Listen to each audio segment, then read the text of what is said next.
What's up, ladies and gentlemen? I'm sorry if I'm laughing, but I'm laughing because I'm with my friend Buddy Blues. Buddy, thank you again. This is number 3 for you, homie. It is. I've done this show more than you have. Practically. You're almost caught up with Joey Landreth. Joey's at 4. So That's true. Yeah, you went from Joey Landreth to me. How the mighty have fallen. What happened to this show? I don't know, man. I really, what am I doing here? All right, see you guys. Peace out. No, so I thought this was a good chance for us to hang again and talk about music and talk shop. And you know what? I thought about this today. Today's my dad's birthday, and my dad passed away in September. And I was like, I don't think I would have wanted to hang out with some person I don't know. I'd rather hang out with a friend and talk shop. So I'm looking forward to this. But I thought we could talk today since we've already done like your backstory in the first episode, and then we did like our favorite gear of 22. Was that what we did? Our favorite gear? Yeah, that was a fun one. Yeah, that was the last one. Yeah, that was fun. And so I thought we would actually talk about like playing live and playing music and talking about improvisation, writing music, songwriting, arranging music. Yeah. So, I think let's start there, because as a songwriter, I'm always curious about people's craft and how you come up with stuff. If like it's like a melody in your head while you're cooking, or if it's like you're driving and you hear something. Like what do you usually find where you're capturing lightning in a bottle? The best way for me to describe it is it's sort of in episodes, and the episodes depend on who's in my band at the time, because there's been very seldom moments where I'm with an acoustic guitar and you hear these stories all the time.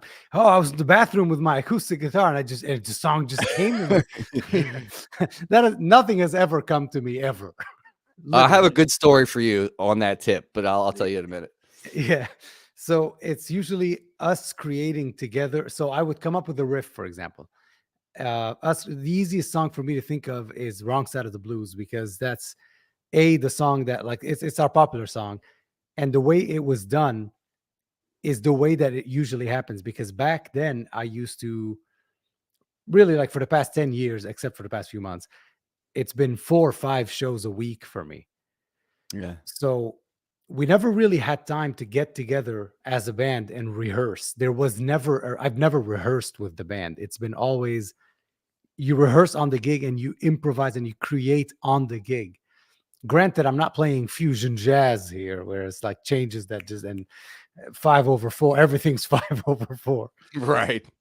But like a lot of our tunes that aren't, blues and 1/4/5s and all of that, a lot of these tunes have come by. I would start a riff, or the bass player would start something, or whichever, and then we go from there. And then gig after gig after gig, it keeps getting fine-tuned and fine-tuned until we hit the studio at some point. It's all the stuff that we've been doing for so long. Like Wrong Side of the Blues, we wrote it. I still remember where it was. It was a beach gig called Cocoa Beach something. I still remember where it was called Cocoa Beach something. I remember the city, and I just came out with that riff because I wanted something like heavy ZZ Top, Eric Steckel-ish. And I came up with the riff, and then it was created on the spot, type of thing. Okay. So really, it's never I'm going to sit down, I'm going to think of this progression, and we're going to do it. We're going to do that. And it came to me while I was on the bathroom one day, and here it is, like Noel Gallagher, for example, if you've seen that episode from that pedal show of how he's written all his songs, like one of the best songwriters on earth it was just in my mind. It came to me. Well, nothing's ever in my mind. Nothing. That's so funny. I find that hard to believe.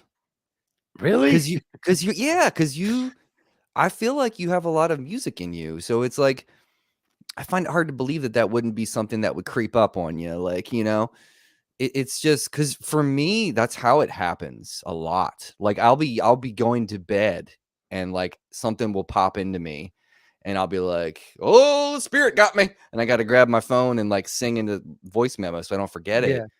Or here's the story I was going to tell you. This is by far my best songwriting story. Yeah. I was in the shower and I heard like a super kind of laid back roots. Like I heard like Questlove playing like a like kind of thing. The bathroom with you. Yeah, I wish. Playing beats while I take a shower. No, but I heard like this is like which was like a flat 7 to 1. I knew that Yeah. was happening, and I was like, everybody loves that. It's a very recognizable thing. That's Mhm. very catchy. And then I started singing, "What's your name? What's your name?" And I started thinking about a story about a friend of mine used to only date women who danced for a living Mhm. of that profession, not on Mhm. Broadway. Yeah. And so I was thinking about him, and I was trying to think about a story about writing from his perspective of like, "What's your name? Oh my god, what's her name?" kind of thing. And I wrote all the lyrics. They all came to, like, fluidly. I wrote them in the steam on the glass of the bathroom, stall, and like literally ran out naked, took a picture of the lyrics, like sang everything into my computer so I could remember it. So like I have stuff like that happens where I can't, it just hits me. Um, Hmm. but I wonder too sometimes, it's like I have like what would Paul McCartney do in my head. That's what I'm always Yeah. thinking. Yeah. So that's where I roll with it. But I find it hard to believe that you don't roll I like mean, that. I'm trying to relate to that story somehow. Um, I do get melodies. I get melodies. I get harmonies that I think about quite a bit. I've once woken up and I had a melody in my head and couldn't stop playing it, and that turned into a song. But it's not how it always happens. Like I Mhm. know Assembly Line, for example, one of our songs, Assembly Line. The intro sounds a lot like extremely like Inspector Gadget. If you're, I'm sure you remember. None of our viewers will remember. Well, Da-da-da-da, no. dun, dun, dun, dun. Yeah, Yeah, and uh-huh. it's extremely similar. And from that came a whole song. But I mean, I changed it a bit, obviously, so I don't get sued. But Right. from that came a song. But it's a lot of it happens on, it really does happen on stage. And then even songs that we've already recorded, the album's been out, the album has sold and whatever, and still it keeps changing. So sometimes I listen to the album that we put out, and none of those songs are played the same way. None. Yeah. And it's all because all of our gigs are, they really are improv from the start to finish. Even from my first iteration of the band, I had a drummer. His name was Glenn. He's now a bass player for many big bands, regardless. But Glenn had the thing. He had that thing that you have, where comes up with a song and immediately needs to write it, and he writes nonstop. And then once Glenn left the band and then Nate joined, Nate and I had a different musical connection than I did with Glenn. And Nate, who's currently the drummer of the band, him and I understand what the next guy is going to do next. I mean, it's been 5 years. We've been playing together 5 years, but it's a Mhm. thing where we anticipate what's going to happen. And then knowing that you can anticipate that, da-na-na-na-na-na, you can anticipate the next note. We do Right. something else, or he would do something else, or I would do something else. And it's that's how we keep it fresh. But a lot of it is really on the spot writing. Every once in a while, I pull out my phone and I record whatever riff I'm doing live. There's people. Right, yeah. Man, that's crazy. Yeah, I guess that is very challenging if you don't have time to rehearse. That's the only time you guys have to do any Yeah. kind of creative thing with music. It's very limited in terms of what you Yes. can make happen with it. Yeah. But I'm sure that you play with, people that are good enough, obviously, that you could go home and be like, okay, Oh yeah. I'm gonna shape it, and then I'll just send them a demo, and then Yeah. Yeah. Oh, just sir. be Yeah. ready to go. I'm Yeah. the worst one in the band. At the Buddy Blues band, I'm the worst musician. That's the way That's to where do you it. wanna be, right? 100%. Yeah, I know, I love that. I love when I can't hang almost. It's like Yeah. where you're like, "Oh That's my when god, you this." learn. That's when you get Mhm. better. Yeah, man, totally. So, okay, so when all the stuff that you're kind of working on and releasing, that's how it happens. Is it comes from some spontaneous idea on stage that Mostly. develops. Yeah. Mostly. So then what is the percentage of 145s to not 145 tunes, do you think? In a 3 to 4, in Florida we do 4 hour gigs, but let's take a 3 hour gig. In 3 hours we would play one or two blues songs. In 3 hours, and a whole gig we would play 1 or 2 blues songs. Mhm. I think the name, we're a blues band. We've never truly been a blues. Anytime you look at on YouTube, on anything of my band playing, it's almost never a blues tune. Mhm. We never wanted to be a blues band, but it sells. The in Florida, it sells to say that you're a blues band, and then you get there, and then what are you going to do? Fire you on the spot? That's it. Hit them with the weird stuff. Hit them. We've always been more funk. We've always been a more of a funk band. Okay. Sure, there's a lot of like bluesy tunes and blues rock stuff and a lot of that, but we've always been live where it's almost always funky. Okay. What kind of, Zero. like, Mhm. covers are you guys doing? I was about to say zero covers. Oh, 0 covers. Yeah, Oh, zero. wow. Yeah, That is impressive if yeah. in Every once in a while that we throw like "Ain't No Sunshine," right. and we just change the heck out of, like, it goes into Stratus, then it goes into different things, then it goes into some Dr. Dre. It's all one song. It's a medley of things, and that's one of those things that my drummer and I developed. Now, if we could play it right now, him and I, and we wouldn't miss a beat. But that's because of A, the amount of times we played it, B, how we understand each other, Mhm. and the bass player and all of that. I kind of don't Yeah. have a keyboard player currently, but it's fine. We're not gonna go into the details of that. Well, I feel like that is an interesting perspective too, like, playing that long of a gig, and if that market in Florida is okay with people coming and playing original music for 4 hours. So you talking about a 4-hour gig, so if it's 7 to 11, are you guys Yeah. doing three 1-hour sets and taking 2 half-hour breaks? Well, I mean, that's well, how it is in Baltimore. yeah, yeah. No, I mean, usually it depends on the. So that gig that I had every Saturday, I had that gig for 8 years. It was at a venue down the road. That gig, it was a 4-hour gig, but it was a different type of like festival stuff. Whenever we do festival stuff, it's usually 2 hours. I usually just do those. We don't take a break Mhm. unless they Mhm. ask us to, like they want to do something, some whatever. But those 4-hour gigs, I usually do an hour 15, an hour, and then whatever remains type of deal. Sometimes we just go hour and a half, and then we take 20 minutes. It really depends on the crowd, and it depends on what kind of place. If it's a music venue, I play longer sets, way longer, sometimes 2 hours and break 15 and get back on. But yeah, speaking of them, not they don't know that we're not playing covers. No one asks. I don't sell the band as that. Right. So it's, Smart. yeah, it's been, it really has been a blessing though, especially that place that I played for 8 years. I mean, they really let us do whatever we wanted to do there, That's and pretty people awesome. enjoyed it. People loved it. Yeah. That's pretty awesome. I mean, there's very few places that would give you carte blanche to do whatever the heck you want and not care about, Right. I guess as Right. long as there's booze selling, they don't give Yeah. a you know, Yeah. Exactly. Yeah. they don't care at all. So, I mean, that's awesome, dude. Is that generally the market down there, is it per city that it's kind of more acceptable, or is all Florida kind of like pretty It it open-minded? it cha- it changes. Did you say Florida and open-minded in the same sentence? I did. I It know, changes. oxymoron. It Okay. changes. It really changes per street, per neighborhood, per city.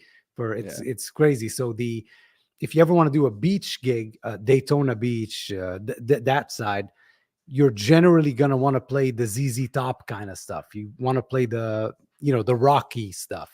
Mhm. There's a place called Sanford that's more rock and blues. Um, that place where I used to play at for 8 years, that was mostly, really, they wanted a jazz gig. Till I came in with my pedal Mm. board, my stereo pedal board, set it on the ground, fuzz, two fuzz pedals going at the same time. But I mean, they let us. Yeah. They let us. Huh.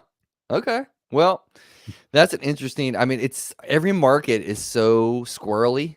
Like, Yeah, I've played in, it's not like I've played in a ton of different markets, but, like, I've played in New York, I've played in Boston, I've played in Baltimore, I've played in upstate New York, and they're yeah, all very, very different.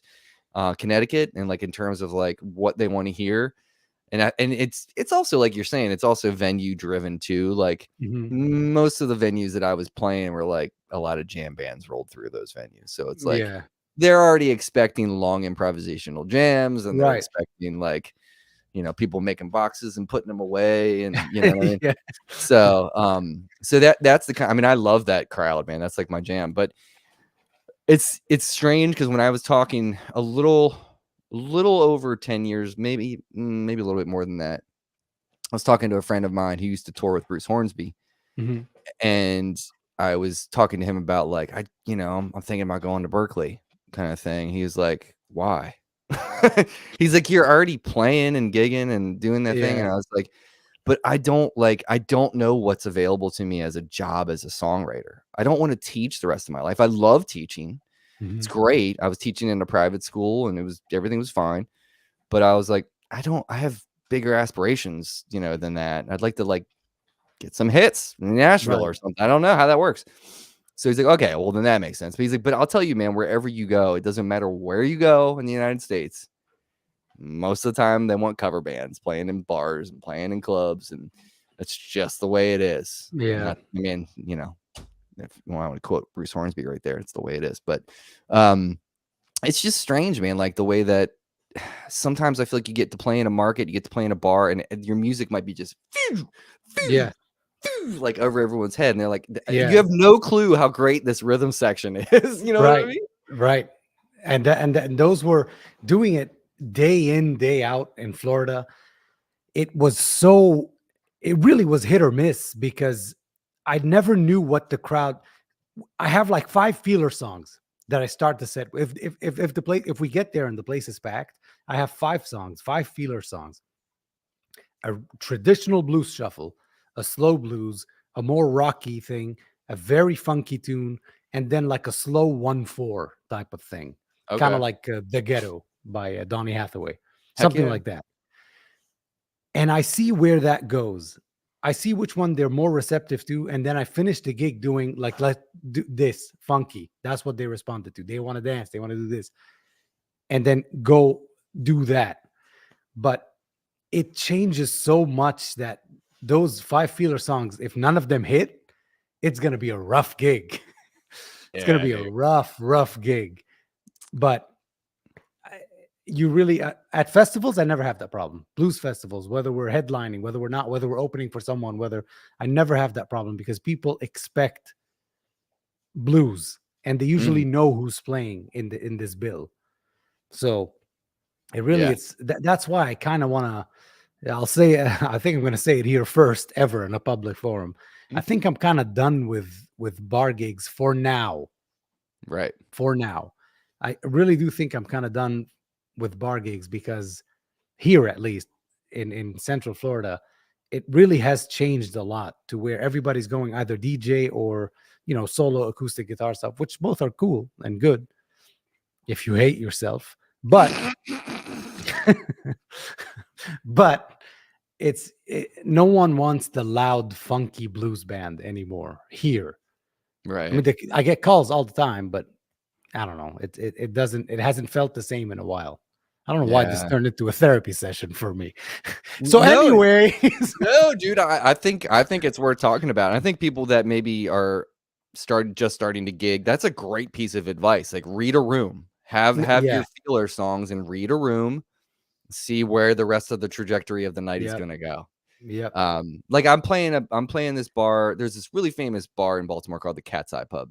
mhm, And it's downtown, and it's on this street that's kind of like 6th Street in Austin, where it's like every bar has live music. But this yep, one is like the place people go to hear original and like great music, like yeah, jazz, funk, blues. yeah. See, we don't have that anymore. But anyway, yeah, Yeah. So I'm doing that, but the crowd there has changed since I was in my mid-20s playing there. It's changed. yep, So like now there's this whole retro vibe of the 90s music stuff that people want to hear. yeah, So I'll hear people like ask for a Foo Fighters tune or ask for a Stone Temple yeah, Pilots tune.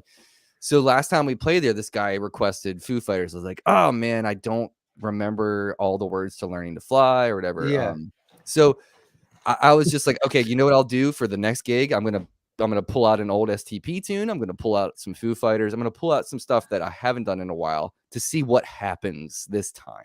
Yeah. Because it could be a different crowd. Could be that night people want to hear Bill Withers and they want to hear, Sultans of Swing and stuff like that. So you don't, and I pepper in my originals, but like, Yeah. you never really know. But that's a great piece of advice for people to kind of feel out what's happening in the Right. room. So what percentage of covers are you playing up there? I'm probably playing 3 originals a set out of an hour and 15 set. But mind you, my originals are 6 minutes long, sometimes longer. Could depend. Sometimes I'll take like one of my original songs, like the song I wrote in the shower, and then I'll go into Sissy Strut and go back into my song. Right. So I'm doing stuff like that, to like weave in and out. But man, it's so interesting, isn't it? That we're 1,000 or whatever miles away that we are. It's a whole different ball game. I mean, but then again, I know those right next to the place that I used to play at every Saturday. There was another bar. It was called The Whiskey, and that's the place that currently in that area. It's a little older. It's a little richer, that area. So they hire the edgy stuff for people that think they want the edgy stuff, but they're not really. right. So my friends play there all the time. I've got a good friend, he plays there. And even he's done because the crowd has changed and stuff. So the ability to read a room has to be backed up with, in my opinion, the ability to continue the night. So out of these 5 songs, if the thing you respond the most to is long jams, I'm set. Easy. right. Easy. I can do this all. But if it's like very old school bluesy stuff, but then again, that depends on where you're at. In Florida, that depends on where you're at. If you want to play the old school Mississippi blues stuff, which is what I love doing. And that's like reserved to a city called Sanford, for example. That's my favorite place to play, is Sanford. But then to everybody that's listening that would like to start a band, all of this sounds great. But remember, at the end of the night, you're probably not going to get paid a lot. Yeah.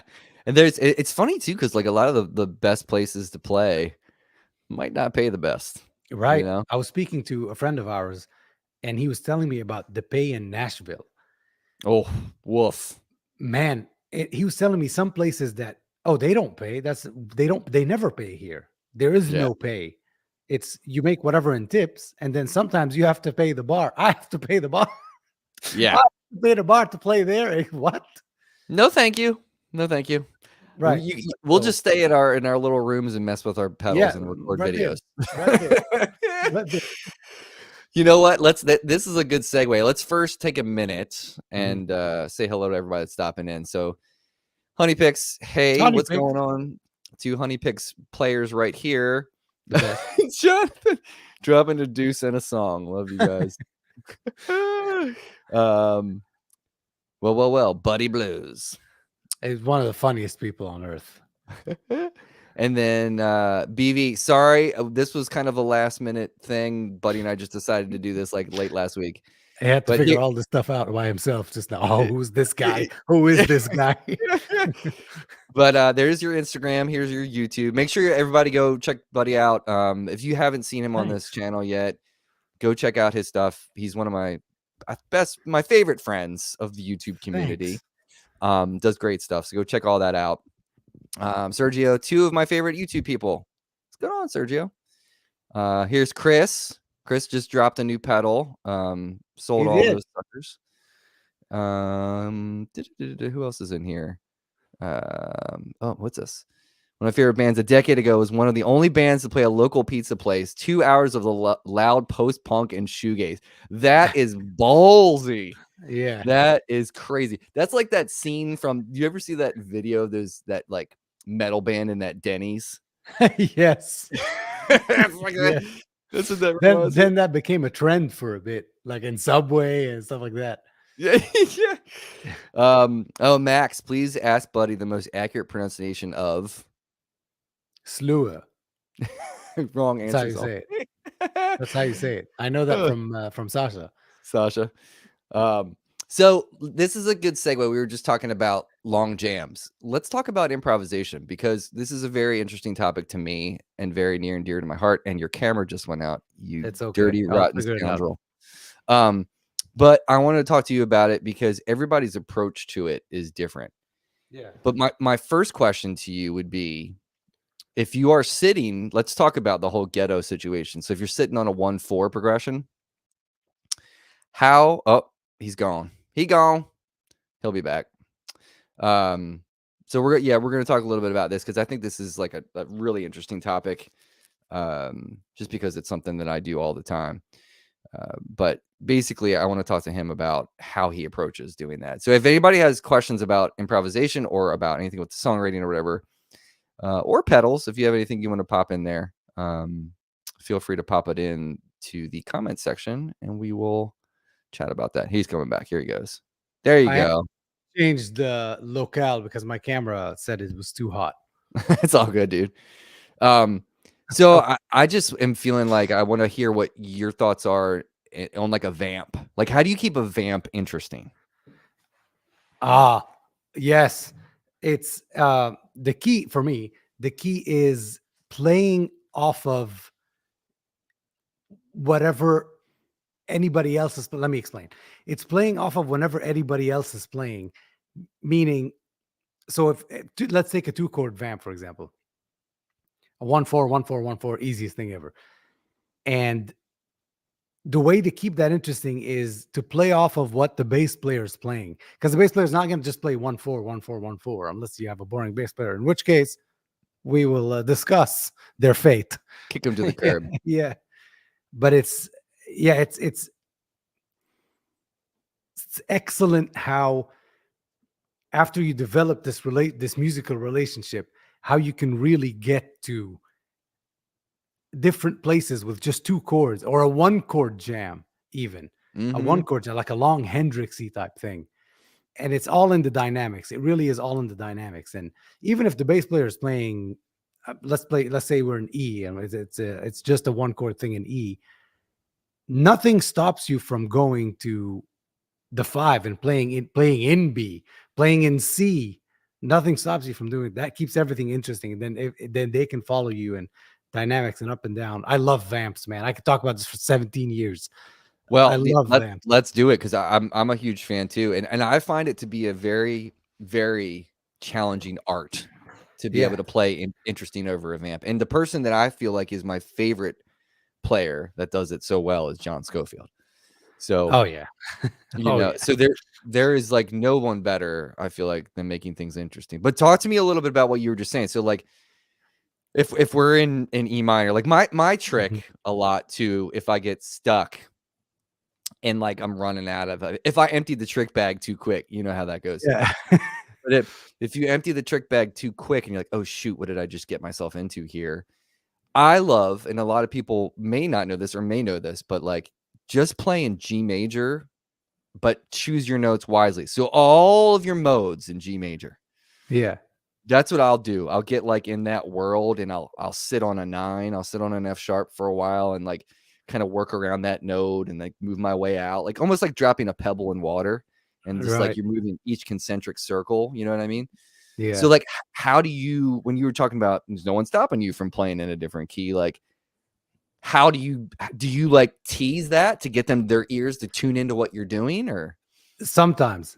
A lot of times I do. If we're in E, I could play E minor pentatonic and then switch into F minor pentatonic, which is illegal. It's Right. our ears cannot fathom that.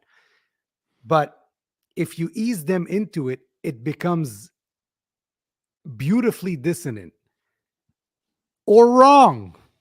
Right. And if you do it more than once, people think it's jazz. Jazz.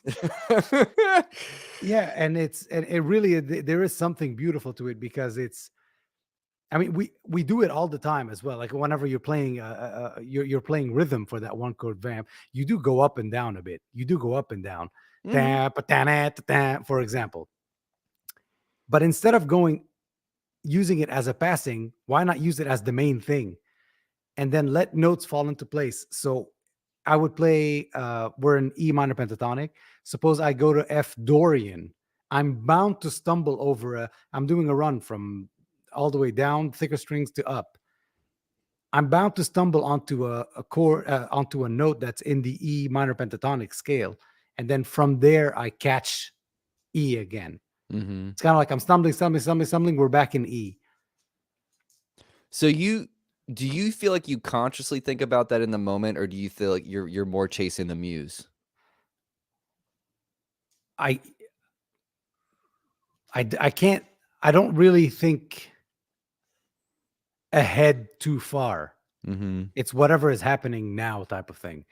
Because if you start thinking ahead too far, you're too late type of deal. You're already too late because Mm-hmm. the band's going. The train, you're on a train and it's moving. Right. So it's whatever's happening now type of thing, and how to catch yourself in it. It's really like kind of like this alley oop type thing, or like these games where you have to keep pressing so that things jumps. Right. Yeah. Those games to avoid obstacles.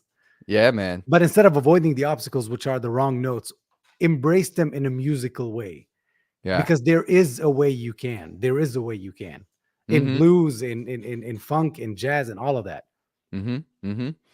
Yeah. I mean, I love my favorite kind of element of being in kind of lost in a jam Yeah. is just listening and like almost not playing, but like if I get to a space where I feel very comfortable in terms I can hear everything that's going on. Yeah. And we're kind of talking about this in the context of a power trio, because let's be real, like if you got 4 people, it's hard to make any money. Right. But in the context of a power trio, if you have a good bass player like you were talking about, who Mhm. can play melodically and has a deep pocket, Yeah. if you can tune in just for a minute or two, if you can, like, a minute or two seems like forever when you're on the bandstand, but not to people out in the audience, actually. Mhm. It that goes by a lot quicker than you might think, especially when people are dancing and having a good time and drinking and whatever. I Yeah. feel like if you can just bring yourself back and Yeah. listen to what's going on, then that helps, like you're saying, that helps you take it somewhere. Because, like, Definitely. we're all guilty of a jam going nowhere. Yeah. Oh yeah.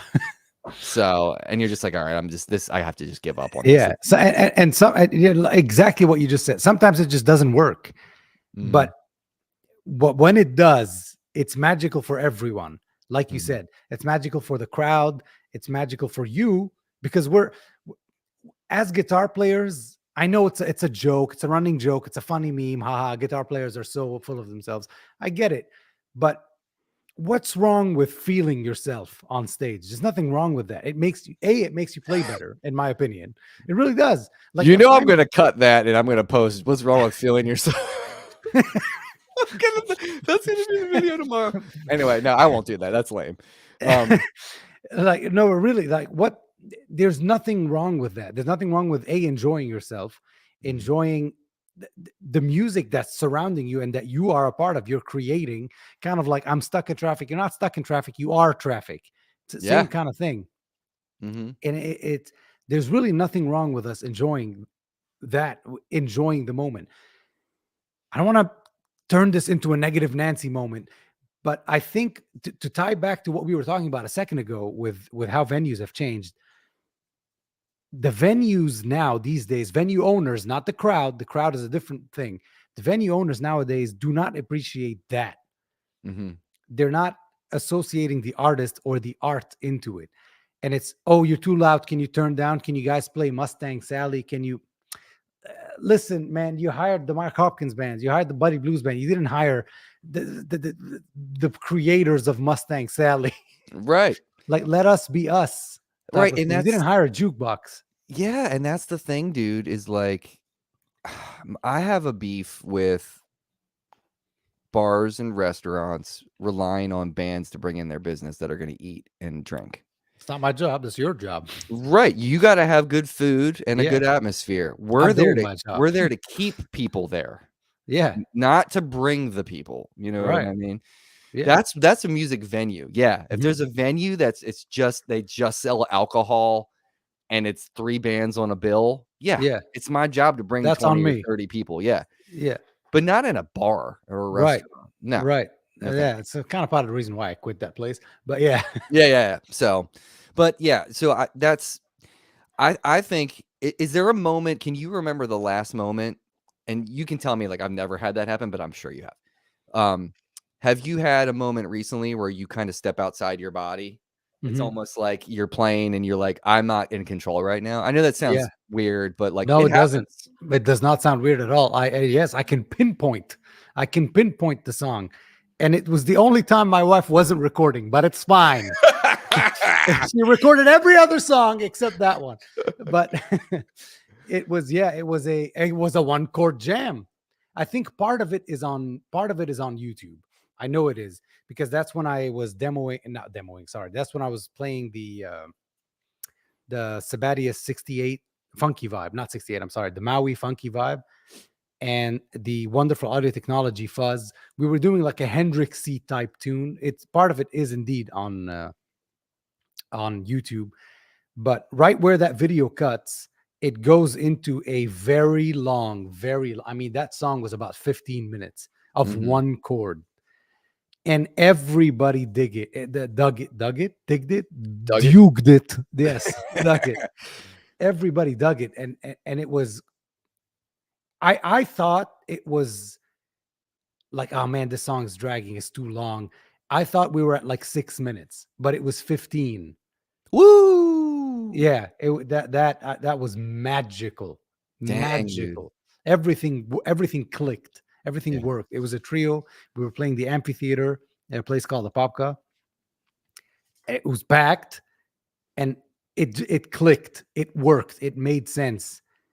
And yeah, exactly that. I couldn't remember what happened, but I Yeah. remember the song was going up and down, and it was wild. It was wild. Couldn't hear out of my left ear after a while. Dude, that feeling and that vibe reminds me so much of being a young kid and being at with my friends in the Yep. basement playing music, turning the lights off and being Yep. weird, getting weird, Yep. you know what I mean? Yep. In Yep. that moment, you feel so safe and secure. Yeah. No matter Uh, what, no one's gonna laugh at you with what you play next kinda thing, you know Literally. what I mean? It's so Literally. good, Yeah. dude. Or the first time I heard Echoes by Pink Floyd. Ooh, yeah. Yeah. Mm. There are moments like that. I think that it's it's like I've said this before. This is not I'm not trying to equate being on the bandstand with being in war in a foxhole, but like if you hire a drummer that you've never met before, Mhm. you have mutual friends, you're like, "Hey, I've heard you're a great player. I would love to play with you. Got this gig. Are you interested in doing it? Here's how much it pays, blah blah blah." Yeah, send me your song list. There you go. And you show up and you have a moment on stage, even if it's just one all night. Mhm. If you have one moment that is absolutely mind-blowing and you are connecting Mhm. with this person that you've never seen in person Oh yeah. before, by the way, Mhm. there is something cosmic about that connection Yeah. where from then on, like, you're my boy, Blue, Yeah. you know? That's exactly how I hired my drummer. That Yeah, is precisely the story of how I hired my drummer. it's And amazing. 5 years in, it's been 5 years in. He played a shuffle and it was insane. He was very good at doing a shuffle because no one really these drummers these days, back in my day, drummers these days, man, don't really know how to play a proper blues shuffle. They do not. They do not understand that you got to do 4 on the floor with the bass drum. Yep. And if you don't do that, you're fired within like 2, 3. I instantly have a replacement at any time. My camera failed earlier. My camera failed earlier in this interview. I immediately had a backup. Yeah, I will never be caught off guard. Yeah. So, like, Yeah, I hear what you you're do a saying, man. shuffle and that's it. Like, sometimes it clicks, sometimes it doesn't. But it was like 3 songs in. He played yeah, we were jamming, I think, and he played a beat, and it just, man, he was so talented. and then you connect really on another level, like we stop being friends, we're now something else. Right. Yeah. Right. It's really strange. And like from then on, it's like you just have this shared experience that just carries through. It's really beautiful. I think there's people that aren't musicians don't understand that. Like my wife doesn't Right. understand that. But she's like, "You've only played with that dude once." I'm like, "That's all it took." Yeah, that's it. That's it. It took 15 minutes, really. Yeah, like, we played a song and there's a bell in the beginning of it that's like a, Yeah. like Penny Lane type chime, Yep. and he counted it in, and on the floor, he hit the bell of his ride, and I was like, "This is the best dude ever." Like, Yeah. he didn't have to do that, but he's Right. like, "I'm serving this song, and I'm gonna serve it Yes. well." You know what I mean? Yeah. So Yeah. it's just little things like that that you run into playing with Right. people. Do And you serving the song is indeed everybody's job at the end of the night. Yes, yes. When you're kind of working with this band, so what have you been, like, not playing recently? Like, when's the last gig you had? The last gig I believe beginning of October, end of September, beginning of October. I feel so Oh, weird, wow. dude. Yeah, you Yeah. haven't played in a That's the while, first wow. time in like 20 years. Yeah. Man, I wanted to it probably focus a feels lot on YouTube. yeah, but it probably feels nice too, though. I bet you there's times you're like, I'm glad I'm not out till 2 in the morning right Saturday, now. man, think about this. I've been with my wife, Madison, for a little over 5 years now. We have never, until now, we have never hung out on a Saturday night. Think about that. Saturday night, date night, we've never had that. It's always been Tuesday. Right. Yeah. So That's great. yeah, it really is good. She wants me to not go back to live music till about like 6 months, Yeah, that's because fair. I don't do like once a week. No, I like when I do it, I do it. We're doing 5 nights a week. We're showing up on time. But I think by January I'll be looking again. I don't want to do a regular thing, but I want to do 2, 3 big-ish gigs a month Yeah. Yeah. at places that I like. It's like it'd be a shame if I stopped. It really is a privilege for playing for people, so I don't want to waste Oh. that. No, yeah, dude. Totally. I mean, there's yeah, if you give yourself a little bit of a break, and it's a drug, man. Like we'll never be able to shake that, you Yeah, know. never, never. 'Cause Have you ever been to a concert not thinking I could be on that stage every friggin' time, I'm every just time? like, man. Yeah. I mean, I think if you give yourself a little bit of break, that's why, like, when the world shut down and all my gigs went away, I was like, you know what? This is kind of nice for a little while. Yeah, this is all right. Like, This is all right. this is fine. Like, I don't Yeah. like being away every Friday and Saturday night, Thursday, Friday, Saturday. Sometimes I don't like it. Mhm. Um, and it feels like it's like when you get centered and you kind of lose that, then you're Yeah. like, okay, perspective is 2 to 3 gigs a month sounds nice. Even 1 to 3 sounds nice, you know? Right. Yeah. Just to do it. But I think that's great for you, man. I mean, I think taking a little bit of a break and chilling out and doing your thing with YouTube and everything is gonna be awesome. Yeah. Um, how does the gear influence the jam? It's a good question.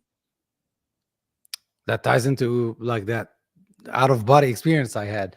Mhm. It was really it does influence the jam and the gig a lot, because if I know I have a univibe on the pedal board, I'm gonna click that damn univibe, because not all my boards have a univibe. I've got one, two, yeah, not all my boards have a univibe. So whenever it's on there, I'm gonna click it, and whenever I click it, it instantly turns into this.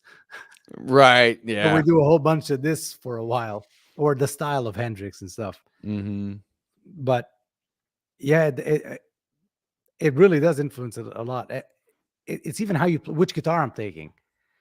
If I'm taking a PRS to the gig, like a dual humbucker thing, I'm going to be playing more heavier-ish stuff Right. that night. If I'm taking a Strat, it's going to be Stratty stuff, like funky. It does. But when I had the JTM 40, oh, by the way, on your show last time, I said you asked me which amp would you sell, and I told you if anything, I would sell that JTM 45 that has my name on it. I sold it. You did? I did. Oh, we talked about that a couple months Yeah, ago too. yeah. Okay. I traded it for that Friedman. Oh, that's when the Yeah, Friedman came into your life. yeah. But Are yeah. you So if sorry. are you still loving that, the Friedman? Yes. Oh Okay. God. Yeah. Yeah. It's everything I wanted the other one to be, minus the 100 watts. Man, it's ridiculous. Right, right. But yeah, but if I were to take like the Friedman and stuff like that, I'm gonna play the JTM 45E stuff. I would probably pair it with a Strat or so. It really, the gear does influence the music a lot, a lot. But most of my life, I didn't play pedals, so I don't Yeah, know. that's true. Have you ever gotten to a gig and then you deliberate over which guitar you're gonna take with you, and then you get to the gig and you have a Strat, you're like, "Shit, I should have brought my 335." This was a 335 type of gig. Yeah. And I've never in my life gotten like taken backups to bar gigs. Mhm. Never. It's always one guitar, probably like a set of strings, maybe. And the set of strings is missing. It's missing like the high E. Right. So if I break a high E, I have to play with a 13 now. Yeah. Dude, yeah, I mean, that's a real thing, like, I'll even before I go to a gig, I will come down here and I'll pull my Strat out, and I'll plug it in, and I'll play for just, like, 2 minutes. I'm like, "Okay." Yeah. And then I'll take my Josh Williams out, and I'll play that, and like, "Playing the Josh tonight." You Yeah. know? And then, like, I'll go to the gig, and then for some reason, something won't feel right, and I'm like, "Damn it, I should have brought Yeah. my Yeah. I Strat." should have brought that Strat. Yeah. But, I think it's also that stuff can get into your head too. Like, I'm willing to bet that's my own psyche just kinda trying to sabotage Yeah. myself, you know? Yeah. I So mean, but then again, that goes the other way around too. If you have good gear that you're clicking with, I said it on a previous podcast before, you do play better. You do. yeah. Because you're happier, you're more comfortable, you're having a good time. Everybody else is now having a good time. You sound good, you feel good, you start playing better. I don't care what anybody says. You start playing better when you're happy with your sound and Yeah. everything starts clicking. It's inspiration, like instantaneous inspiration. Yeah. Yeah. Yeah. A lot of times I click a pedal. I don't know if you've seen any of my videos recently these days, because people are sending me bangers of pedals like that Citadel today. I watched a little bit of that today during work. Shh. Yeah, like some of the stuff you during work, some of the stuff you click on and it's just instantly like, oh my God. And sometimes I do that on stage Yeah. where I'm feeling the sound of the guitar more than people are. Yeah. But that's okay. I mean, I think that's part of the fun of why we do what we do, right? Yeah, we're allowed to have fun. I know Yeah. we're constantly being told that we're too full of ourselves and stuff like that, but man, it's fun. It's innocent fun. We're playing guitar, Yeah. not Dude, hunting. I know, and I don't take it serious anymore. I think the moment I let go of being super serious about, like, I need to take myself seriously, the moment Yeah, I let that go, it freed me up to be so much happier playing music, man. right. Says the guy that goes to every gig in a bow tie and a suit. But yes, I too have stopped taking myself seriously. Not me, maybe a jean jacket, that's about as how fancy I get, but, No, I always in a suit, always. yeah, It I know, starts you're being fancy, man. annoying. No, No. it just became a thing. It became a thing that I can't shake, like the logo. Yeah. Well, you could I mean, imagine if you showed up one day and you had, like it's like Roy Kent from Ted Lasso, you show up with Yeah, a tie-dye shirt on yeah, instead of a yeah. bow tie, but Yes, I would pay to see that, that'd be fine. me Doesn't too. doesn't change the tone. Here's another question. So, how do you find the feel right notes and feel? Takes me a bit to lock into a groove and improv. It depends. So being in key, even though we were talking about going outside and doing the whole Schofield thing, but being in key is key. Sorry, I couldn't. I tried to find another word, but That's being fine. in key really is going to be the key to doing this, because you got to understand. So, for example, if we're playing I don't know, something in B or A, let's take A minor pentatonic, for example. You now know that you've got your A minor pentatonic everywhere and your shapes and your boxes and all over the neck and stuff like that. Anything you play there is safe, home. You can go to uh, A major pentatonic, which is kind of like F sharp minor, right? You can do that, and you're also home, but not for long type of thing. But it play to the chord changes. The chord changes will dictate where to go, what's going to sound and feel right, and stuff like that. And when we Mhm. say like chord changes, so if it's A minor, then it's C major. It's not like, all right, so we're playing A minor. I know the next chord is C major, so now I must change the entire scale to C major.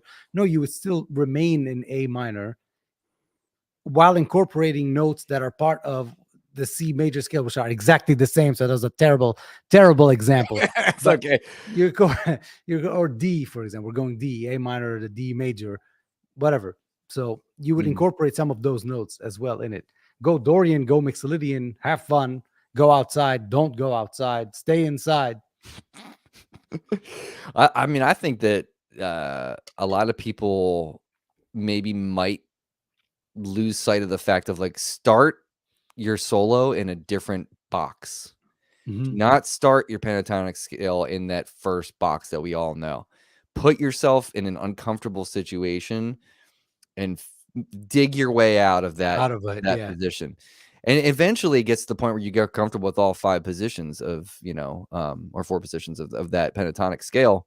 Mhm. I know 5, but I think that, for me, that is how I started kind of stepping outside of my comfort zone. It's like, okay, I know the notes of this scale, but I'm not gonna start it on fret 5 in Right, the A minor. I'm gonna start up like I'm gonna start on the 5. I'm gonna start on that E, right. get all the way up in the 12th fret, and then I gotta know the notes of the scale, Yeah. which all the notes, A- like you And just said, are C there's no major going too. around it. Yeah, Right. There's no going around it. no. You So, got to learn the notes.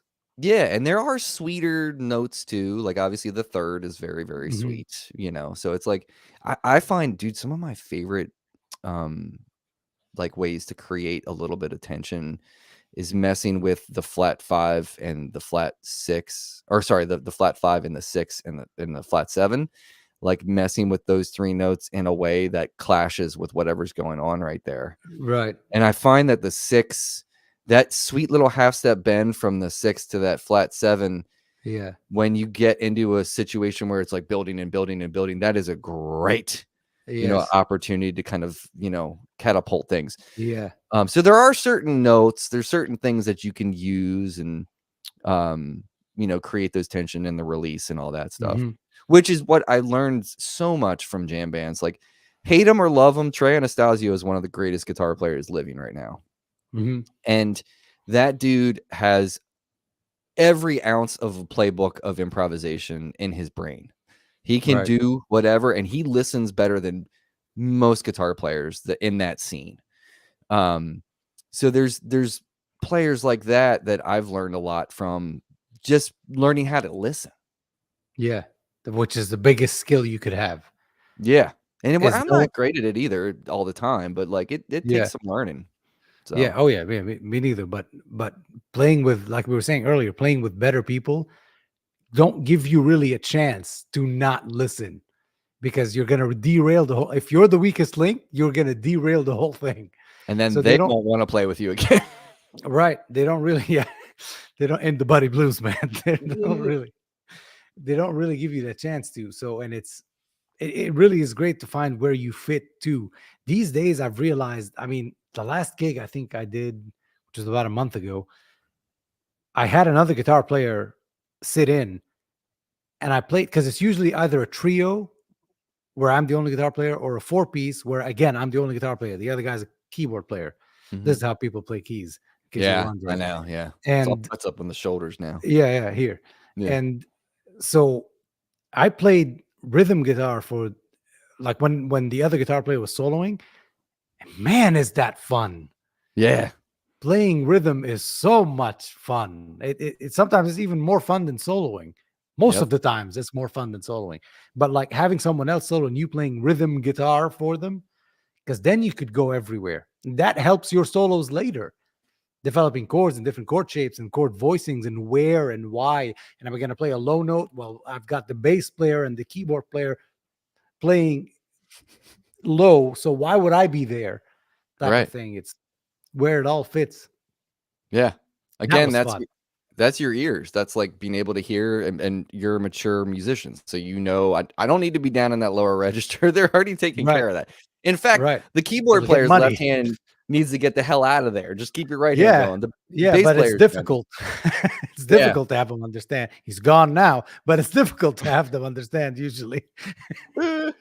Man, it's that's the hard thing too. And keyboard players are the worst. It's so hard to find a great keyboard player that is not Yeah, always booked. yeah, Because yep. they're not a dime a dozen. It's like you to find a great keyboard player that listens fantastic, that plays the way you want to hear them play, like on the Yes, gig, so yeah. impossible.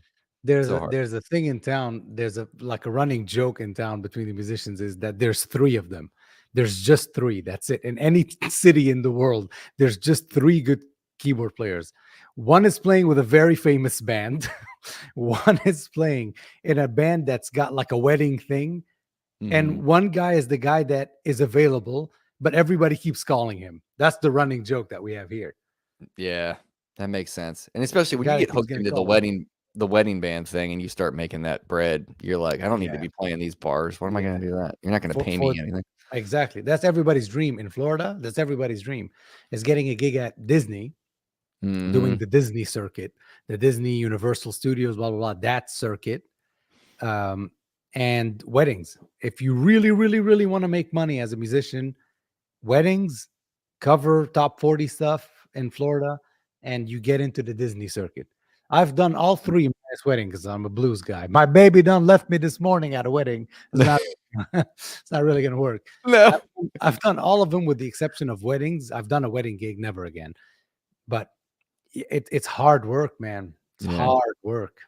Yeah, it is. And, I mean, is the pay scaled correctly to how hard the work is? I don't know. I don't know. Right. So, I Never is, mean, but yeah. yeah, I don't know. But and then BV's saying intervals, get out of the boxes by moving diagonally. Mhm. Some of the best advice I ever got when I was, taking lessons, was I was doing a gig. I was playing with this it was a trio, but it was jazz fusion. It was all fusion stuff.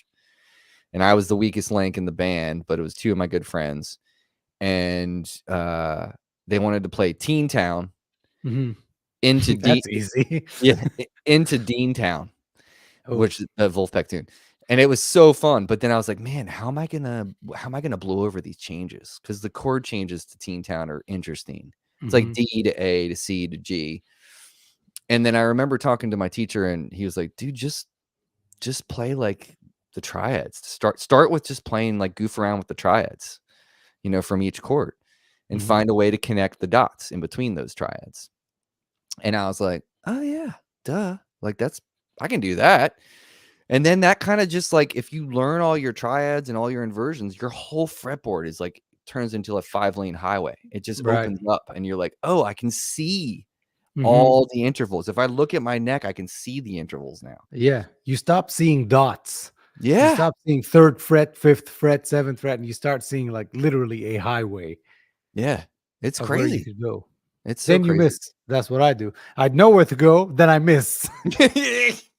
Yeah. Oh, I do it too. We all do it, man. Um, well, we're running out of time already. So, Already? we don't yeah, man, it's already an hour. Damn. Yeah, let's see if there's any other questions in here that we missed. I don't think we did. No, I think we're good, man. Well, I have a different lightning round get down tonight since you've done it twice already. That's true. S- I'm ready. So this is going to be different. It's more of like 10 questions that need answers. Okay. So Oof. yeah. So this is going to be a new thing for me too. So let me get this ready. Here we go. All right. So first question is not always the Mhm. same because I've never done this before. Okay. What's your go-to road trip record? Indianapolis was it? Yeah, Indianapolis to Orlando. We were playing. We were headlining the blues festival there. Wait, do I have to be fast? No, no, no, no, no. Okay, all right. We were headlining the blues festival there, and then a hurricane happened in Florida, so our flights got canceled, and we're like, "Let's road trip back," and we did. That was the longest drive of my life. It was 21 hours straight with a few stops here and there. Oh, Hmm. Coming Yeah. back to I don't know if there was a home or not. So there. Okay. So what's your favorite record though? What's your favorite album to listen to while you're Oh, on a road trip? bro. I thought you meant record. Like Oh, we've no, set no, a no. record on Miles. Oh, dude. No, Yeah. I'm an old Oh man. I mean God. vinyl. Medley. Pink Floyd medley. Or Oh, okay. metal? Is it metal Yeah, it's or metal. medley? Yeah. All Metal. right. Well, Yeah. here we go. I think it's metal. Arago. Dude, I haven't really, I mean, besides the like staple Pink Floyd records, Yeah. I forgot how good Animals is. Oh God. Yeah. That's a Yeah. really good Dogs record, is dude. one of my favorite songs, man. It really Oh is. man, so good. All right, what is a song that breaks your heart every time you hear it? Oof. Oh man. Oh man. Going to California. Okay. Okay. Going to California, and then there's another one called. Hold on. I can't remember. Okay. I'll put it in the comments. What so here's a really vulnerable question, but is there any song or a couple songs could be, but like is there any songs that have made you completely melt? Mm-hmm. Me too. Many, Yeah. many. Give me one or two. Definitely going to California the first time I heard it, Mm-hmm. which was 2 years ago, by the way, or 3 years ago. It's a long story. We've had this discussion actually Yeah, on this we did. channel Yeah, we did that I talk about this. just recently discovered Led Zeppelin. Yeah. Um, there's there's a song. This is going to be very cliche, but bear with me. Sure. There's a song that all of us learned the solo to. We all know it. And we played it when we were 15 until our fingers bled. But I have not heard it or played it in a long, long time. Comfortably Numb. Oh, And I heard yeah. it recently. The studio version, not the live, not Pulse, none of that. I heard it No, yeah. recently for the first time, I promise, in about over 10, 15 years in its entirety. Mm, And it just transported me back, man. It transported me back to simpler times, us learning how to play, sitting on the bed, my brother and I and our band at the time, just sitting on the bed listening to this song with really not a single worry left or right. It yeah, man. I don't know why that song, that solo took me and put me in Beirut when I was 14 years old. And it Yeah. was like so much time has passed since A, the release of the song, and then B, since when I was 14 and heard it. And Yeah. I don't know. I don't know. I didn't Yeah. have a beard back then. I love It's it, just dude. so much has happened since, and that did it to me the other day. Yeah. Oh, But man. going to California every time. Okay. All right. What is your favorite stoner comedy movie? Um.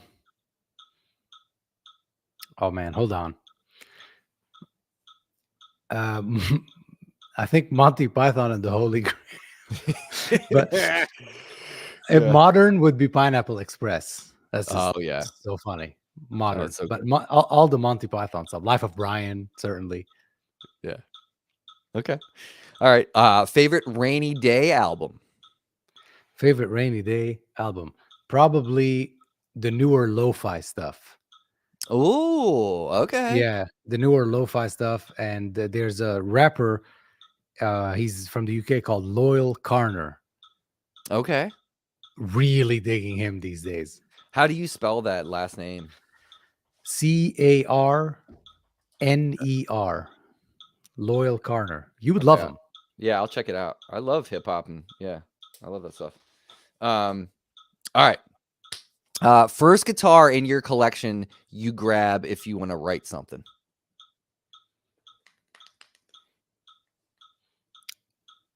Probably my acoustic guitar. Okay. All right. What acoustic guitar do you have? An orange wood. Oh, really? It's I don't know that we've 200 ever talked about bucks. that. Yeah, Yeah, they're 200 great. bucks. I've heard they're It's awesome. such a good guitar, man. It blew my Yeah. mind. I bought it used for 200 bucks at Guitar Center, 199. And man, it's so good. It shouldn't Yeah. be this good. I've heard nothing but good things about that thing. Yeah. Favorite practice amp? Favorite amp, Silktone. Oh, okay. Practice amp, not practice amp, gigging amp, studio amp, amp in the bathroom, amp outside, silk tone. So no more supersonic. It's still there. Yeah. It's still there, but I can't even remember the last time I plugged it in, dude. Dang. Okay. Yeah. That's something, man. All right. What movie makes you cry? What movie makes me cry? Once Upon a Time in America. I don't know if I've seen that. We must. Okay. We What must. Once Upon a Time in America? Yes, it's 4 hours, so like dedicated day to it. Yeah. So It really yeah. is 4 hours. So get a couple tissue boxes and then okay. Yeah, Sergio Leone. Once Upon a Time in America. Okay. Gets Cool. me every time. All right. See, I'm so lame. Mine's like Field of Dreams at the end when he's That's a good movie. "Hey, Dad, you want to have a catch?" I'm like, yeah. Spoiler alert to anybody who hasn't seen it yet. You haven't by the seen way, it, you can kiss my ass because it's been out for how long? Since the 80s or something. But okay, last adult beverage you've consumed. Shit, I'm drinking right now. You think this is water? What is that? It's mixed. It's gin and tonic. It nice. was water once in a while, but it's gin and tonic now. All right. So I'm drunk. I'm drunk as fuck right now. What you trying to do? Trying to hang out? A book you love so much you would reread it if you haven't already reread it. Oh man, it's I just finished it. And it's impossible to reread because it's 7 volumes, and it took me about 2.5 years to finish it. It's called, in French, it's called À la recherche du temps perdu. It means In Search of Lost Time by Marcel Proust. Dang. The book where he smells a Madeleine. You know the story. He smells a Madeleine and it transports him back to his childhood, blah, blah, blah, and describes everything. I just finished reading that, and it defined my life. There's my life before reading this book, this volume series, and my life after. Man, it gives you perspective. It's huge. wow. Yeah. Wow, dude. Okay. And the last one is 3 things you cannot live without on a gig. Cannot live without on a gig. I'm not gonna go the obvious and say cable. Right. 3 things I cannot live without on a gig. I don't know, man. I've done some rough stuff the past 20 years. I've done gigs without pause. I've done gigs without a strap. I've done gigs without a cable that works, where I had to plug in a speaker cable. I thought you were gonna say I had to plug in a patch cable and sit this close to my 3 things I can't do without. I can certainly do a gig without a pedal board. I did that my whole life. I don't know. 3 things. A tuner I can just tune to the piano or to the bass or to my ears and just be off. I don't know. You answer it. Well, I mean, I can't live without a tuner. I have to have a tuner. Right. I mean, it's, unless I have my keyboard. If I have my keyboard there, I can just and then tune by ear. Yeah. But otherwise, probably a tuner. I definitely like I have to have at least one fuzz pedal, because sometimes I'll just leave them on all night and control my volume all night, Yes. And then, obviously no amp and guitar. We're not going to talk about that. That's stupid. But I probably also can't live without picks I'm comfortable with. Oh yeah. And then certainly. I thought we were talking like specific stuff. Oh yeah. No. Honey pick. Buddy Blue signature honey pick, ladies and gentlemen. I cannot gig without one these days. It's just it's so damn good. Yeah, they make great stuff. You guys, if you haven't tried their stuff, I mean, it's funny because like we're used to like the boutique market being amps, guitars, things like that. But like there's like boutique smaller stuff like cables and picks, and there's so many great smaller companies building awesome stuff. And if we're doing like pedals too, a Lightspeed, a Dane and a Lightspeed. Yeah. A fuzz. Oh yeah, you're really digging the Dane now, huh? Dane and Light. I love them. They're my 2 favorite. The Dane and the Lightspeed are my 2 favorite overdrives. And Taylor from Amplified Nation. Have you ever played the Bloom? Yes, I have that. Yes. So damn good. Such a good, like thick overdrive. I've been loving that too recently. Yeah, that's a good one. I think Hmm. that my recent not rediscovery, but like I forgot how much I love the 68 from LPD. Yeah, Like man. Yeah. it's just so good in terms of like that plexi thing, and then Hmm. like the boost. I just actually texted Lawrence today. I was like, "Do you have a pedal that's just the boost side of that?" Because the boost by itself is pretty Yeah. amazing, you know? Um, so that's a pedal that I feel like I'm kind of re-falling in love with that hasn't left my board for the past 2 months. Yeah. It's been So, on my board. It's on my like main board for years. yeah, it's good. And I think you're the person that hit me to Lawrence, so I have you to thank for that, and many things that you've hit me Anytime. to. It's what's Anytime. funny about that is that I've been using pedals my whole friggin' life. You Yeah. came into it a couple years ago and like, "Hey, Yeah. you should check this out. Yeah. You should I check don't this know out." what I don't know why companies picked me. Like, oh, that's our guy. That's our guy. Funny accent. Does weird faces. Plays all right. That's our guy. Yo, we gotta send our stuff to this guy. Yeah, why not? I don't know why they picked me, but I'm not complaining. I'm happy. You do a good job. That's why they pick you. Thanks. But yeah, man, anything else? Like anything else going on? I mean, I know you can't talk about future videos of other stuff you've got popping, but Yeah, I mean, so there's 2 or 3 videos I can talk about. I kind of want to do I, I know it's been out for a while. Like everybody knows that I have it, the 355, the Gibson. mm-hmm. I really want to do a proper review on it because not most of all of my reviews and my demos are not biased. They are not. They're not paying me to say something. They're Mm-hmm. none of that. But that's going to be truly something that is 100% sponsored by me. Mm-hmm. Like I bought the thing. I searched for it for months. If you're searching for one, it's almost impossible to get one at a reasonable price these days. So Mm-hmm. I kind of want to take the people through that journey and how I got it, and within an hour it was ripped up completely. Yeah, that So was a that's a video. fun I'm journey. excited to do that. Yeah, that was fun watching you put all that stuff together and do all Yeah. that work yourself and like drill through the guitar and stuff. I was like, Yeah. 8 holes. "Ah!" Yeah. 8 holes within an hour. Dude, yeah, that is scary. I mean, I don't know if I could do that. I don't think I'd have enough, you know, balls to do that. I'm afraid I would ruin something, but that's I've pretty messed up impressive. so many times. Yeah. Well, I mean, you didn't mess that one up, right? You did that No, spot no, on. no. Yeah, Yeah. that's I great. used to mess up before. Now I'm Yeah. old. Well, you should definitely do that. I would love to see that. Yeah. And then did you do a Friedman video on that amp yet? No, like, dude, one of my biggest talents in life, man, is knowing where I fit, where I stand in life. Mm, I'll never make a video that's better than RJ's when it comes to this amp or Rabia Masad. Like, mhm, let's get real. Like those videos are out and they're better. Kind of like the aux box. Same thing with the aux box. Like I get these questions all the time. Why don't you review the aux box? Well, because Sean Tubbs did it and Pete Thorne did it. Like, and they were very informative. It's not mhm. like an overdrive pedal where I can show you my take on it. Right. It's like it's kind of how it is. Like the aux box is what it is. You just need Mhm. one review of it, and then you're either sold or you're not. So I don't Yeah. know if I'll ever do the Friedman. Yeah. Maybe.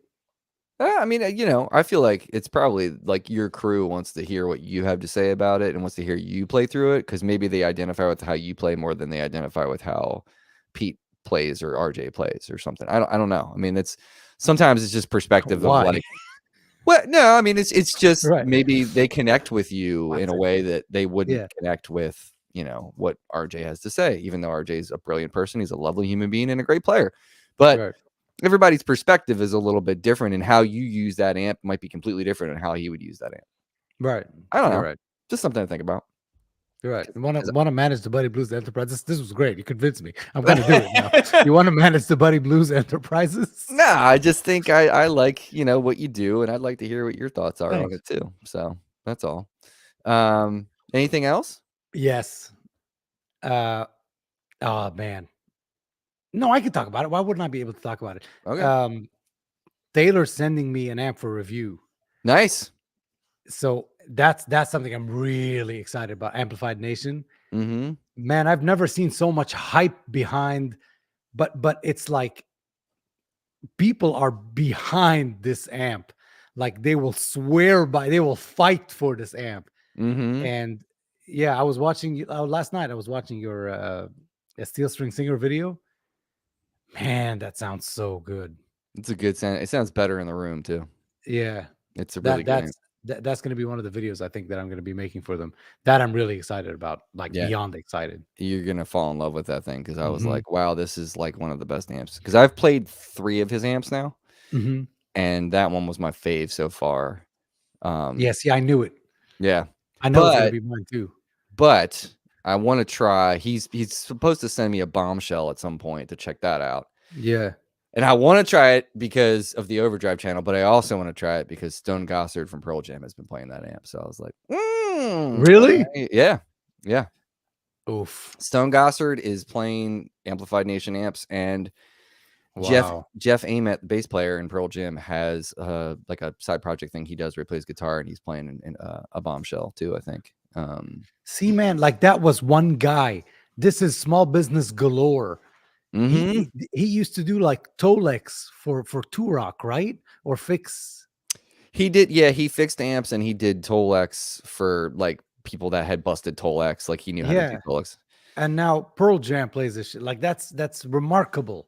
I know, man. It's crazy. I feel like Taylor gets a bad like rap when people think he's trying to rip off Rock and stuff. And like, dude, everybody's trying to clone something that sounds great. You know There what it I mean? is. Yeah, that's a Yeah. Cherrytone. It's a Dumble clone. What? Yeah, and I love and like, Eli's a good friend from Rock, and he's been very good to me. Hmm. And he's doing just fine. Like he's Yeah, okay. Like, yeah, like Taylor's not cutting into his profits or whatever. He's like, um, but they're both amazing amps. Like right. I love this amp, Yeah, even though I think I'm gonna Eli and I have talked about swapping it out for a TS1, yeah. I actually. knew it, dude. You've been saying that for for I don't know how long now. Well, it's weird because there's like I played it at NAMM and the overdrive channel, even though I couldn't Yeah. hear it loud enough, I was like, wow, this is super creamy. Hmm. It has that thing, and I'm like, maybe I'm not a 2-channel guy, but when I heard that, I was like, I don't know, man. Like having one less overdrive pedal on my board and having like a channel switcher Yeah. with an amp that has a killing overdrive channel sounds All pretty right. yummy. Yeah, Like, it does. so I don't know, dude. I also just learned about this amp company up in Connecticut. I think is it DGN amps? I don't know, but I can't remember. It's one of those letters if I have them out of order or whatever. Yeah. But his amp that he's building is a 2-channel amp. The first amp is based on a twin reverb. The second channel is like a train wreck kind of thing.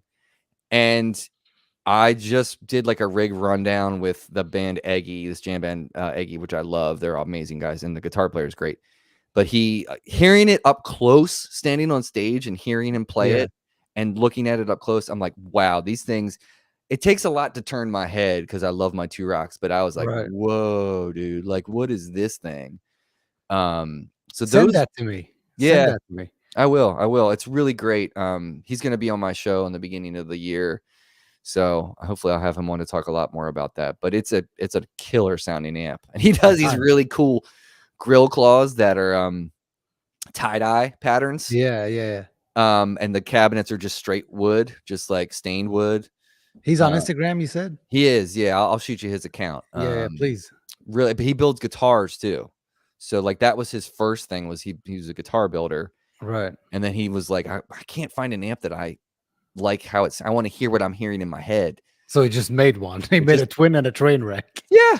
So he just What a built one. strange combination. I'd love to hear that. Yeah. Oh, it's killing, dude. It sounds great. The overdrive channel, like the train wreck side of it, at least the way that Jake was using it, Yeah.